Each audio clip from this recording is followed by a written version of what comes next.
국정농단 사건으로 구속된 박근혜 전 대통령이 병원에 입원한 지 오늘로 2달이 지났습니다. 박 전 대통령은 어깨 힘줄 파열과 또 50견으로 수술을 받고 지난 9월 16일 서울 성모병원에 입원했죠.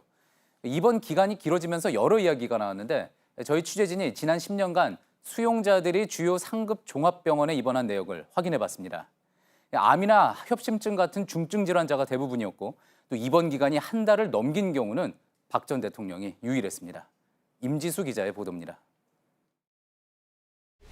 박근혜 전 대통령이 입원 중인 서울의 강남 성모병원입니다. 이렇게 2달째 지지자들의 천막이 이 자리를 지키고 있는데요. 박 전 대통령이 생활 중인 병실로 한번 올라가 보겠습니다. 이 병원 21층 VIP 특실은 뛰어난 전망과 호텔급 서비스로 이름난 곳입니다. 저 질문 안 하셔도 돼요. 내려가실게요. 여기 면회 오시는 분들은 없으세요? 잠깐 내려가실게요. 1인실에선 재활기구를 통해 치료를 받고 유영하 변호사와 접견을 할 수도 있습니다.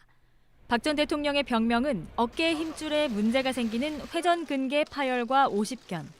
주치의는 지난 9월 수술을 마친 뒤 2-3달 재활을 위한 입원이 필요하다고 밝혔습니다. 이게 밤에 잠을 못 잡니다. 어깨를 조금도 움직일 수 없게 그렇게 진행이 된 상태였습니다. 일반 수용자들의 입원 치료 실태는 어떨까? 박 전 대통령이 입원한 서울 성모병원 등 주요 5개 상급 종합병원의 수용자 의료 기록을 확인해봤습니다. 지난 10년간 하루 이상 입원해본 수용자는 31명. 암이나 파킨슨병 등 중증 질환자가 대부분입니다. 그중 열흘을 넘긴 경우는 9명, 한 달을 넘긴 경우는 박 전 대통령 이외엔 아무도 없었습니다. 협심증 환자 박모 씨는 하루 입원했고 간암 환자 정모 씨는 3일간 병원에 머물렀습니다.